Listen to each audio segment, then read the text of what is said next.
Ciao everyone, welcome back to another slow fashion video. I hope you're all well, that you're having a wonderful week. Today I want to talk about the big fall trends.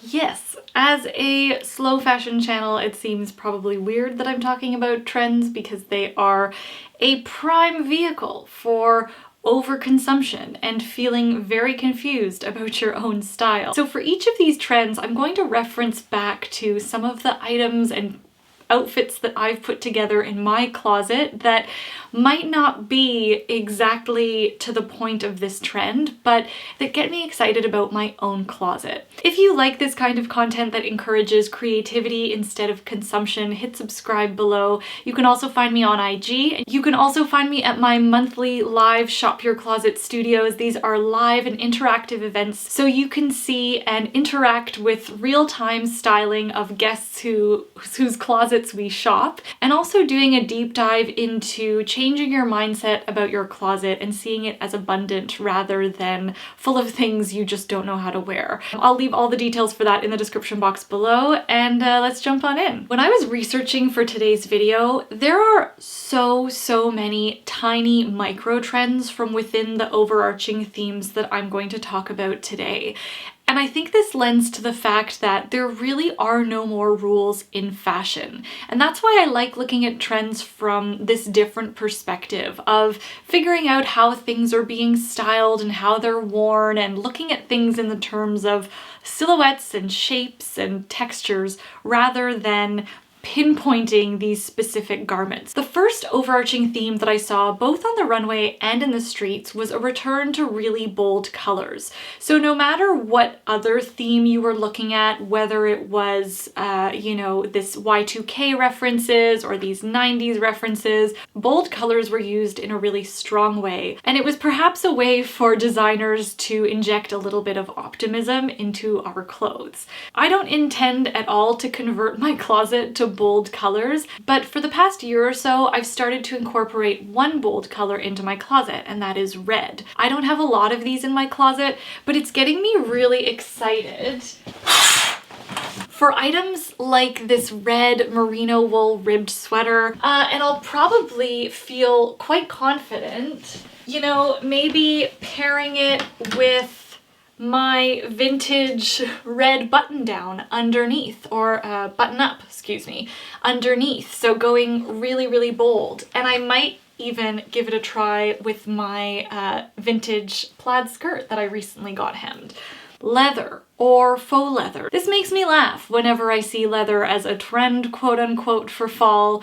I mean, I think the fashion industry is trying to insult our intelligence by making us think that leather is a new thing every single fall season. Like, no. For me, leather or faux leather is really more about the texture and the edge that it gives to a fall outfit. Leather and faux leather this season was seen in varying silhouettes, a lot of the oversized blazer looks. We see a little bit more on the street style side of things, interesting architectural leather details, or just your classic leather or faux leather separates or dresses. I already have some really beautiful secondhand leather pieces in my closet. It's getting me really excited to wear my secondhand and other stories trousers that I got last year on eBay, and especially in the transition season, I really like to wear them with a lighter shoe. Wearing them this way makes them feel a little bit more fresh and current and less traditional. So I do feel like I'm getting a bit of an update with my closet, even though I haven't actually bought anything new. Oddly enough, it also has me excited about this piece here, which is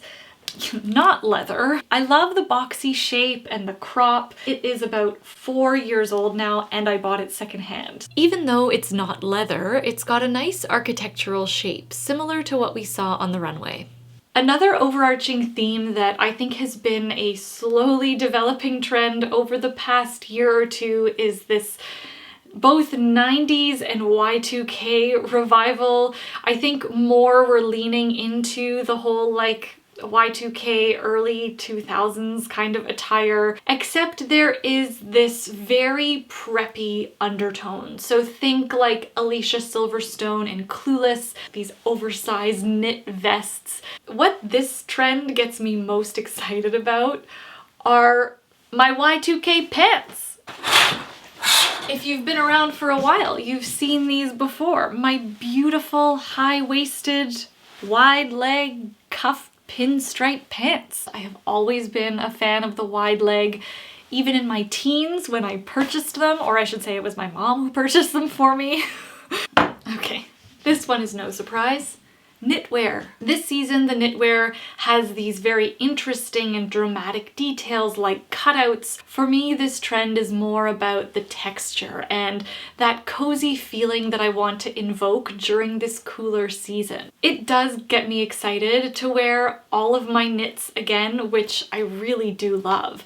But some of my favorites that I will be pulling out this season is my big menswear extra large Valentino sweater. I'll try wearing it with a very oversized button-up shirt and maybe some tights and a cool pair of boots. I feel like that's a really interesting way to style it, and I actually haven't tried styling it that way. Looking at all that cozy knitwear styled really interestingly on the runway also gets me really excited for, get ready, my very simple but gorgeous cashmere black turtleneck. This one is from Public Habit. I absolutely love how the neck feels just big enough to add a bit more interest and drama. Like, it's not necessarily your typical turtleneck, and it has this beautiful loose kind of relaxed fit that feels really easy and cozy. This is probably one of my favorites, this monochromatic but relaxed tailoring that we saw. I like tailored items in general. I think they really suit my physique, my style personality, my overall aesthetic. I love having a little bit of structure injected into my outfits. So all of these beautifully put together outfits on the runway really got me excited for some of my tailored pieces. Okay, I have a lot of tailored pieces in my closet. They're not exactly monochrome, they're definitely all neutral. I'm so looking forward to wearing my tuxedo blazer. This is one that is like one of those special pieces that we often, wow, that was like giant hand quotations. Okay, sorry. This is one of those special pieces that easily gets relegated to like fancy occasion time only, when really it looks fab with jeans. So I'm excited to wear this piece and pull it more into my regular rotation. Obviously, my button-ups, including the one I'm wearing today.